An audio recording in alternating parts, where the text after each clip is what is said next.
tyre related needs and a fantastic service, call or drop into Phillips Tyres in Oxford.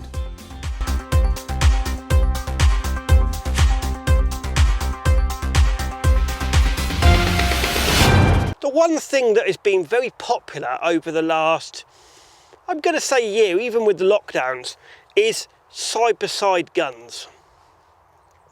If you're thinking of buying yourself a side-by-side gun, a lot of people, they think they're old-fashioned, but a lot of people like them because they're traditional. A lot of people like to buy a nice AYA, something like that, because AYAs, they're Spanish, they look English, they've got the English style, or even maybe something like an old English gun, because people want to buy something English. They want to have that tradition of being, I've got a side-by-side, I can hand my gun. They're a good investment as well. In the next probably 10, 15 years, I think side-by-side guns are going to go through the roof in value, in price-wise. So we bought this a couple of weeks ago. It's a Webley & Scott. It's got Webley & Scott in there. Webley & Scott's a very old traditional English gun. I mean, the new Webley & Scott are basically just, they've got bought out by a company. The guns are made in Turkey. They're what they are. They're a starter gun, but a lot of people have done that now. A lot of people have bought the old English names and put them on Turkish guns because they think it makes a gun. But this is a traditional English Webley & Scott, made in this country. Now, if you get one of these, what to look for? Again, this one is actually, if you look at the checkering, it's not worn off. A lot of people, if you get an old English side-by-side, they've used it a lot and they've worn that round there. They've worn all the checkering off, but if you look at that, that's all nice and sharp.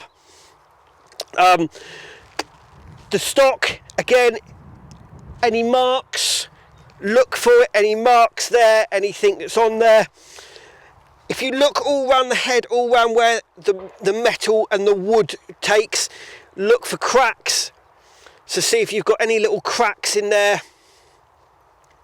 And in the fore end, see if you've got any little cracks in the fore end.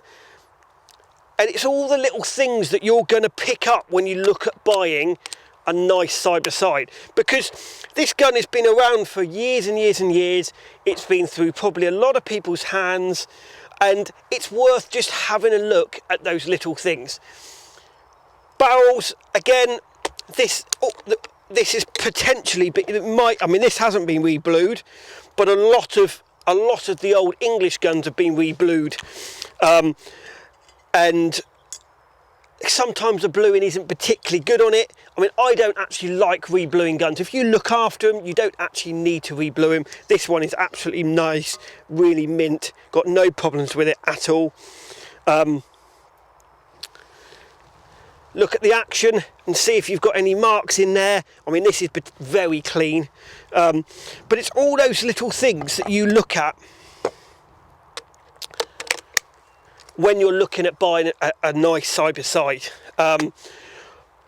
When we buy it, or when the Oxford Gun Company buys one, it goes through the workshop, it gets serviced. Because a lot of people don't think about regularly servicing their guns. You don't want to keep going on and hammer hell out of it and not service it. It's a bit like buying a classic sports car. So you're buying a nice side-by-side, same sort of thing as you buy a classic sport car. Most people will have an over and under and they like to buy a side-by-side because they want to be traditional. So with a classic sports car, you wouldn't roar the hell out of it, you would look after it and you would service it. And think about that with this as well. Think about having it serviced regularly, looking after it. And again, the handling. Okay, some English guns can be a little bit low in the comb. AYAs are that little bit higher, but you can get a Webley & Scott. I mean, this particular Webley is really high in the comb. But generally, English guns are flatter in the comb here. But something like this really handles well. And you shoot the gun, and it's just shooting a piece of English history. And unfortunately, with everything else, a lot of people aren't. They're going away from the guns made in this country because of expense, but it's just nice to pick it up and to handle that gun and to think about really nice. This one, most side-by-sides are double trigger. This one is double trigger. There is some, I know my father did one on the on a side-by-side before, that was single trigger. If you can get a single trigger, generally they're more money, but they are good value for money because they're single trigger. The safety catches, again on an over and under, they don't come off. This comes off every time you shoot it, so you've got to push it up there. But it's just really delicate. I mean, if you think about it, somebody has made that gun by hand. Somebody has spent hours and hours on making that gun. So think about it. Think about if you want to buy a side-by-side, think about buying a nice one. Again, go to a shooting school or go to somewhere. Don't go to an auction or something like that. Go to a shooting school, go to somebody that knows about side-by-sides to go and look at buying them. Because there are a lot of side-by-sides out there that are tatty and tired and had enough.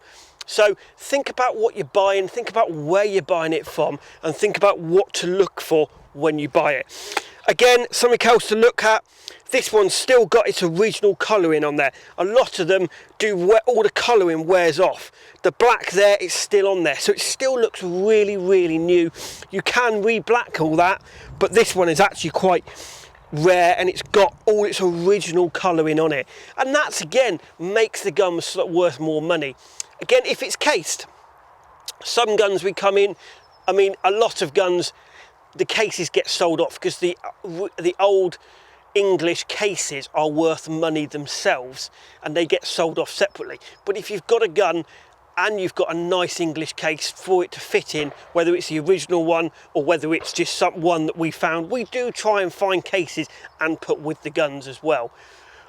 Just to put the whole thing together as a nice package. Now let's have a shoot with it.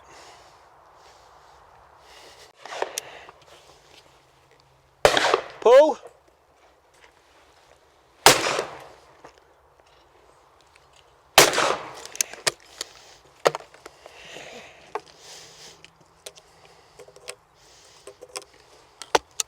Pull.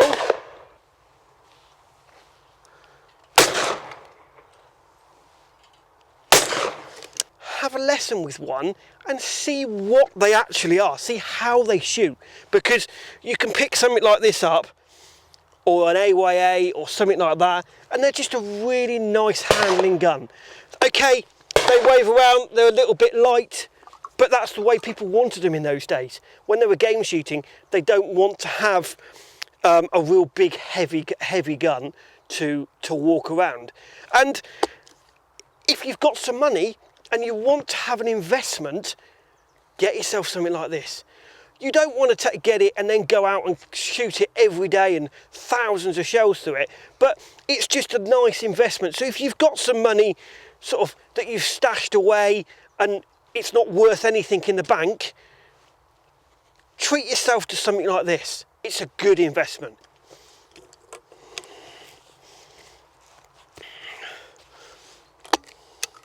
Pull.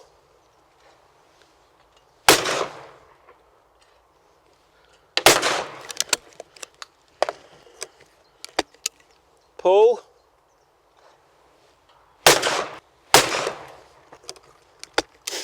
Pull.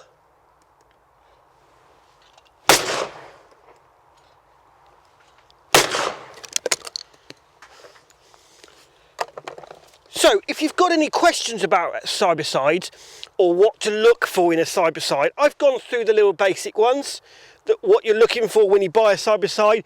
If you've got any other questions, please comment below.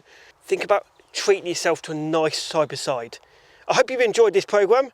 Please like and subscribe and comment any questions below. Thank you for watching.